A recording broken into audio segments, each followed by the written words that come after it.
Hollingray.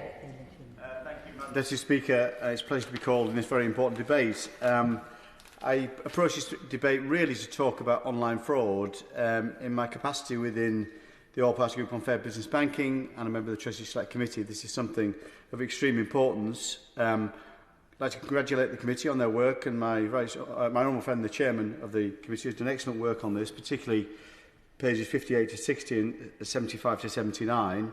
It's good to see the government is looking at online fraud within the context of this bill, but it must look at paid-for content as well. Absolutely critical that we do that, and the Minister has been very good in his engagement in terms of this issue, knows how important it is, given his background as well. But when you see the Financial Conduct Authority, the Treasury, UK Finance, Advertising Standards Agency, Treasury Select Committee, all in favour of including fraud and paid-for content within the scope of this bill, I think it's absolutely incumbent on the government to put this on the face of the bill.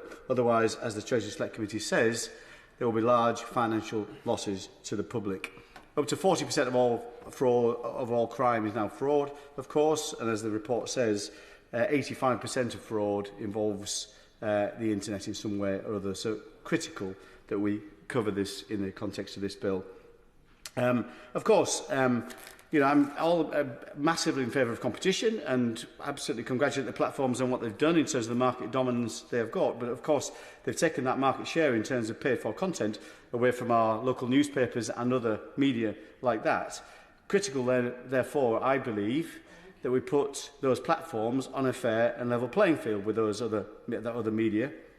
And I don't think we do. I think we need to be far tougher with these platforms. Clearly, they make a huge amount of money, but I think in many ways they get away with murder in terms of the regulation of their content in a way that newspapers never would have done. In my days in business, when we were advertising in newspapers, we had to prove who we said we were in terms of being a business, and also the newspapers themselves would look at the actual content of the adverts that we put in those newspapers, and they would make sure we verified our claims. Neither of those things happens on these platforms. They simply take the money and it's let the people who are viewing it beware. It's simply not a fair and level playing field. Newspapers were gatekeepers. These platforms are absolutely not. So, as my honourable friend, the member for Boston and Skegness said, what works offline should be covered online, and that's not the situation at the moment. So absolutely agree with the report that we need the platforms to be proactive in terms of making sure this content is removed if it's fraudulent. So it needs to be covered under clause 41(4), make it priority illegal content, so they have to be proactive in taking this stuff down, but also looking at clause 39, removing paid-for ads, to make sure they're also proactive in removing paid-for online fraudulent content. The other thing we need to make sure is covered within the bill, when it's its final form, it's not just a fraud offence against individuals.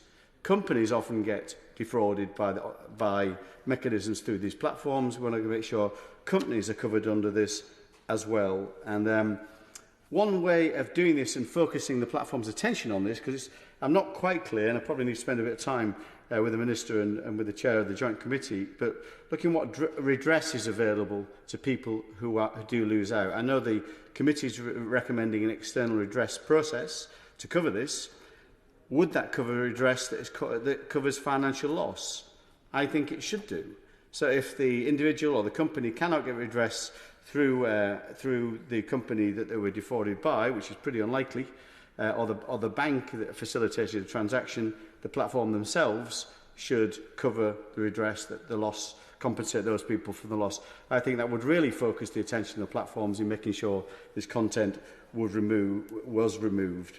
I'm not sure people know actually that the Advertising Standards Agency, which looks at this kind of stuff and makes sure advertising is appropriate, has no means of sanctioning a company for making claims that are not valid claims, that don't meet with the expectations of the consumers. So there are pretty much no sanctions for a company or individual that is defrauded in this way, or even is misled and bought the wrong product, made the wrong investment, as we saw in things like London Capital and Finance. So huge opportunity with this bill. We've got to make sure it's all-encompassing. It does tick many of these boxes that many other people have spoken about.